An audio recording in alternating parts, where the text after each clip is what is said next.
जौहर में डॉक्टर नीरज मील और इस वक्त आप बने हुए हैं खबर गवाह पर, और इस वक्त खबर गवाह कवर कर रहा है मुख्यमंत्री के आमजन के साथ संवाद में उठे एक सामाजिक मुद्दे पर। और इस वक्त मुद्दा जो है जिस व्यक्ति ने उठाया है वही व्यक्ति हमारे साथ बने हुए हैं, मशरूम किंग के नाम से मशहूर मोटाराम जी।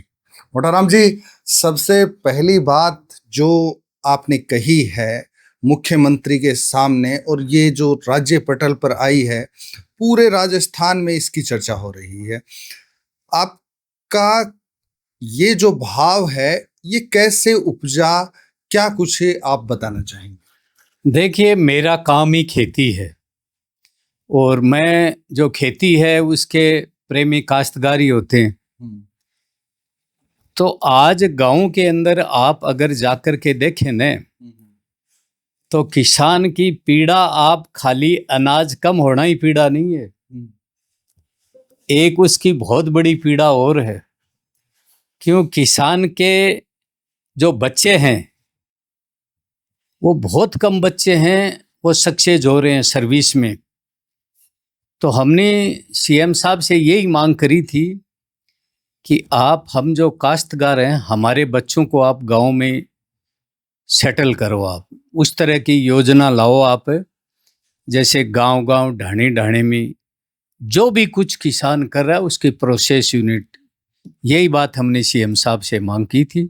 आपने कहा था कि किसाना का छोरा फिर रंडवा रेसी के, तो साहब मैं रहस्य को नहीं, इम थे गांव में जार खबर लियो, शहरा में को नहीं तो थे। ये सरकार का विषय थोड़ी है, ये तो समाज का विषय है। समाज में किस तरह से कुरीति फैली है, समाज में नौकरी के पीछे भागने की जो कवायद शुरू हुई है, साथ ही में कृषि से दूरी का जो अंतराल बढ़ा है, आंतरा हुआ है, तो ये कई कारण हैं जिनकी वजह से ऐसा हुआ है।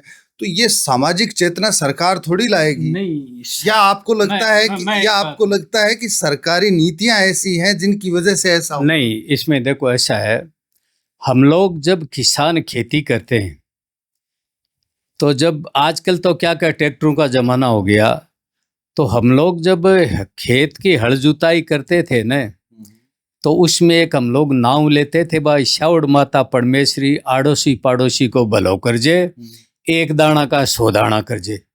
और सच्चाई है, किसान अगर एक दाणो बोवे तो भी का 100 दाना वो करे, निसंदेह 1000 करे। बिल्कुल, ये उसकी मेहनत होती है, उसकी मेहनत है। वो तो हो गया किसान का काम, माने एक दाने के 100 दाने करके वो घाटे में है।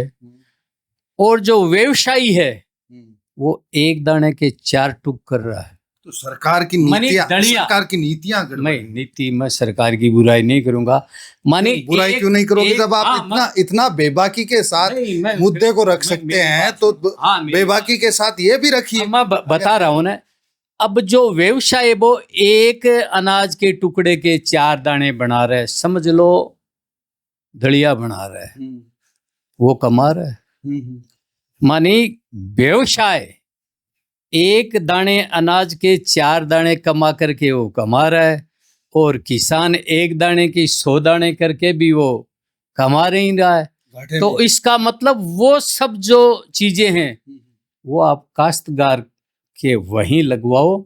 यानी कि कुल मिलाकर बात ये है कि मतलब किसान जो खेती करता है वो सारा उसकी प्रोसेस किसान करे। वो किसान गेहूं नहीं बेचे, उसका दलिया ही बेचे, मानी 100 दाने तो कर ही रहा है। यानी सरकार इसको प्रोत्साहित करे, ये हमने सीएम साहब से बात की थी। अब तो सवाल, मेरी बात सुनो साहब, सरकार अगर चाहे तो सब कुछ हो सकता है। सरकार कुछ ऐसे दायरे हैं उनसे किसान को दूर रखे, भाई और भी तो चीजों से दूर रखता है ना। जैसे कृषि के जो हम खेती कर रहे हैं उस पर बहुत सारे कर नहीं लागू हैं। अगर वो प्रोसेस भी किसान करे तो उसको उससे जो भी उन पर जो लगने वाले टैक्स हैं उनसे दूर रखे सरकार, और उनकी जो लाइसेंस प्रक्रिया है वो किसान उसको थोड़ी सी सरल कर दे। यही हमने मांग की थी।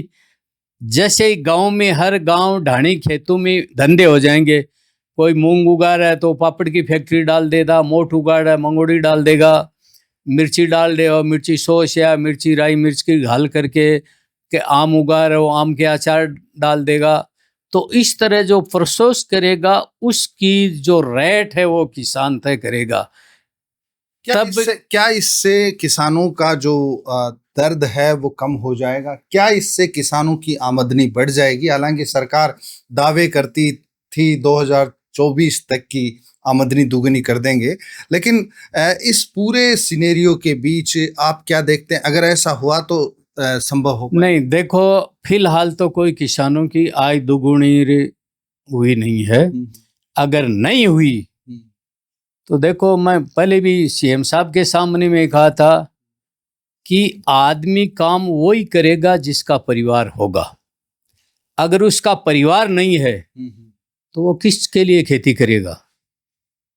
ये कड़वी सच्चाई है। आप गांव में जाकर के, किसी भी गांव में जाकर के देखो, जो लड़का खेती कर रहा है आय नहीं है उसकी, भाई ये हकीकत है, खेती में आय नहीं है।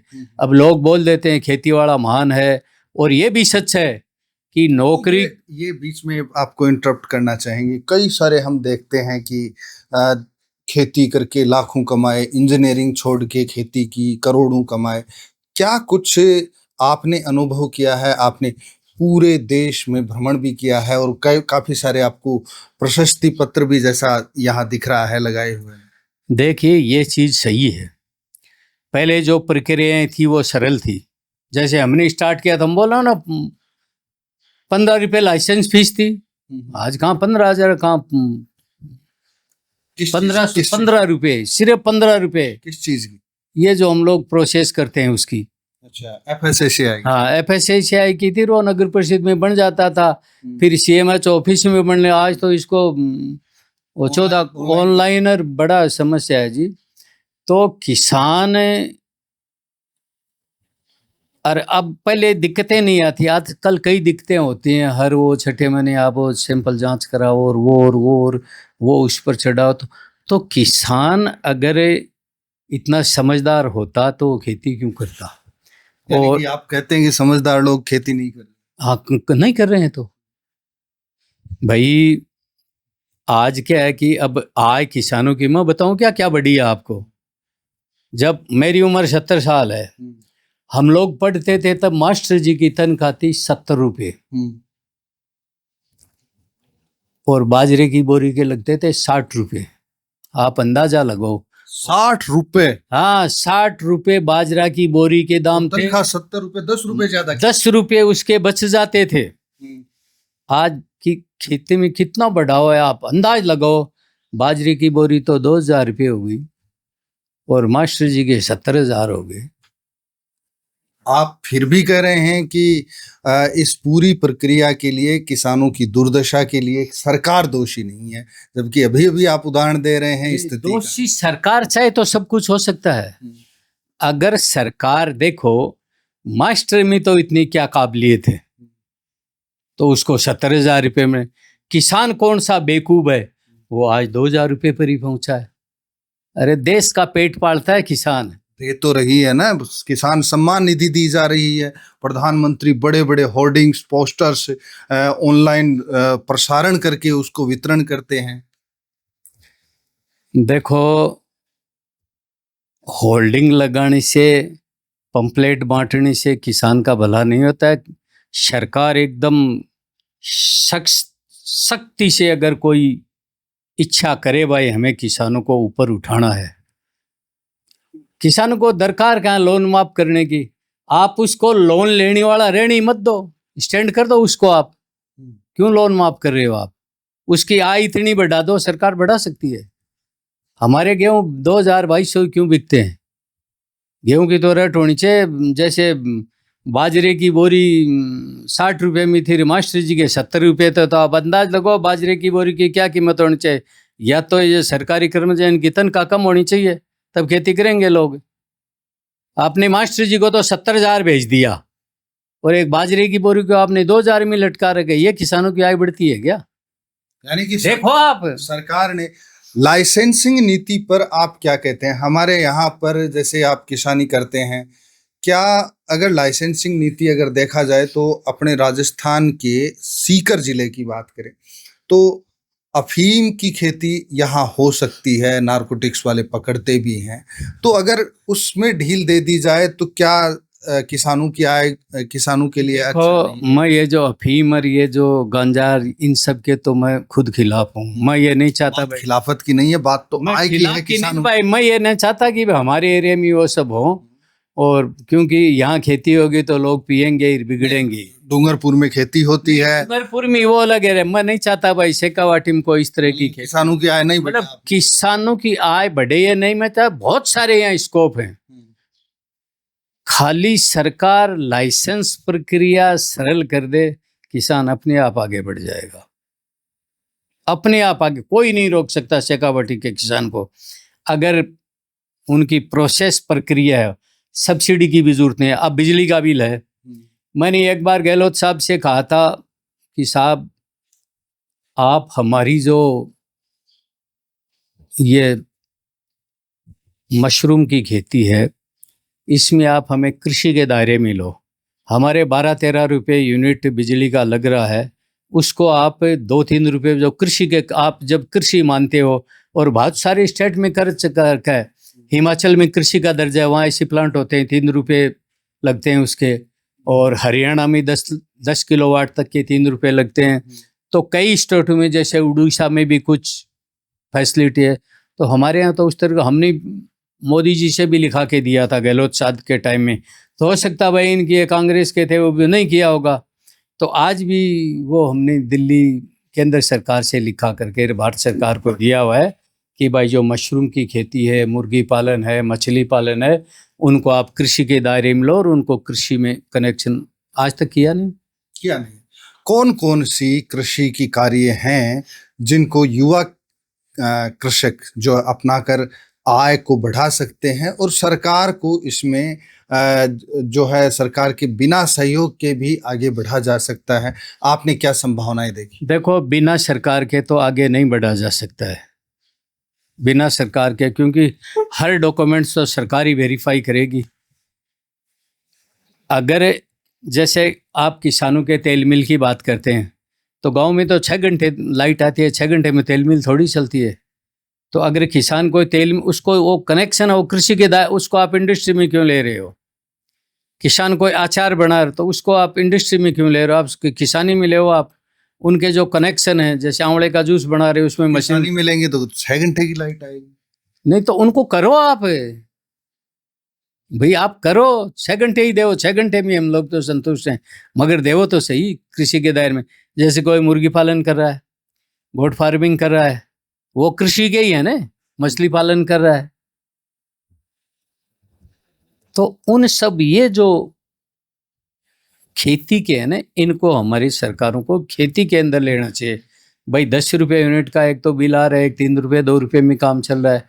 तो ये सब प्रक्रिया बदलनी होगी सरकार को, नहीं किसानों का भला नहीं होगा। आपने बहुत ही तल्खी अंदाज में कहें या बहुत ही बेबाक अंदाज में कहें, मुख्यमंत्री से बात की। मुख्यमंत्रियों से मिलने का आपका सिलसिला हमने सुना है काफ़ी पुराना है, चलता रहता है। क्या कुछ आप कहना चाहेंगे कि किस मुख्यमंत्री ने किसानों के लिए बेहतरीन कार्य किया है, या आप मानते हैं? देखिए, मुख्यमंत्री की कोई भी बनता हो अपने कार्यकाल में अच्छा ही करना चाहता है, और इस बार है, लेकिन हुआ किस नहीं। अभी इस बार ये तो हमने पहली बार देखा है राजस्थान में भाई, मुख्यमंत्री वो सीधे एक गांव की चौपाल में आकर के बैठ कर किसानों की सुने। तो हम लेकिन तो ये चाहते हैं कि आउटपुट क्या निकला? जैसे आप अभी वो सुन रहे हैं, हाँ, अभी सुन रहे हैं, अभी वो सुन रहे हैं, उसके बाद वो देखते हैं क्या। हमें तो ऐसा लग रहा है कि ये अच्छा करेंगे।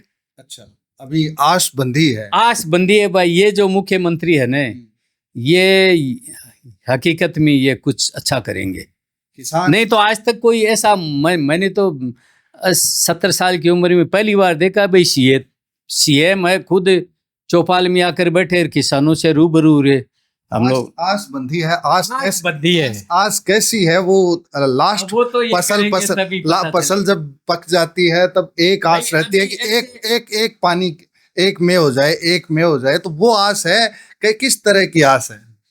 देखो, अभी ये सुनाई कर रहे हैं, कई जगह करेंगे, उसके बाद निर्णय लेते हैं। अच्छा ऐसे लग रहा है भाई ये कुछ करेंगे किसानों के लिए। बहरहाल खबरगवाह के माध्यम से सरकार को वो 5 सुझाव आप कौन सा देना चाहेंगे जिससे किसानों की कमतरी से बेहतरी की ओर स्थिति जा सके? देखो, मैं तो यही कहता हूं कि किसान कोई भी प्रोसेस यूनिट लगाए, पहली शर्त तो ये कि उसको जो बिजली का कनेक्शन है वो कृषि के दायरे में दे। दूसरा, उसका लाइसेंस प्रक्रिया है वो एकदम नॉर्मल हो। तीसरी ये है कि उनको ये जो टैक्स फैक्स की दुनिया से उसको अलग रखे, क्योंकि एफएसएसआई के लाइसेंस बगैर लोग माल नहीं बेचते हैं। कोई भी दुकानदार को हम माल बेचते हैं ना, तो वो देखता है भाई रजिस्टर्ड फार्म है या नहीं है। तो वो प्रक्रिया अगर सही हमारे जो वर्तमान विधायक जी वो सीएम साहब हैं वो चाहें तो कर सकते हैं, देखते हैं, करेंगे ही। उन्होंने, वैसे मैंने कहा तो मेरा कोई विरोध नहीं किया है, उसने हमें लास्ट में ये किया कि आपके सुझाव बहुत अच्छे हैं। वो कड़वे थे मगर हमारे जो सीएम साहब हैं उन्हें यही कहा कि आपके सुझाव अच्छे हैं। अब उस पर वो कितना गौर करते हैं, भाई राजा से बड़ा राजा थोड़े ही है हम। एक में और होगा की संभावना के मायने किसान जो है वो रह जाता है। क्या इस बार भी ऐसा ही होगा या नहीं होगा? वो बारिश होगी, वो जो नज़र ए इनायत जिसको कहते हैं वो सीएम साहब की किसानों पर पड़ेगी और किसानों की खुशहाली के लिए कुछ अच्छा होगा, इस आस में किसान बैठे हैं। बहरहाल इस एपिसोड में तो इतना ही, लेकिन आपकी क्या राय है किसानों को लेकर? क्या कुछ सोचते हैं? क्या सुझाव आपके मन में है? आप कमेंट बॉक्स के माध्यम से हमें साझा कर सकते हैं। इस एपिसोड में इतना ही, लेकिन जनता के मुद्दों पर खबरगवाह का उलगुलान जारी रखेंगे। दीजिए इजाजत। जोहार।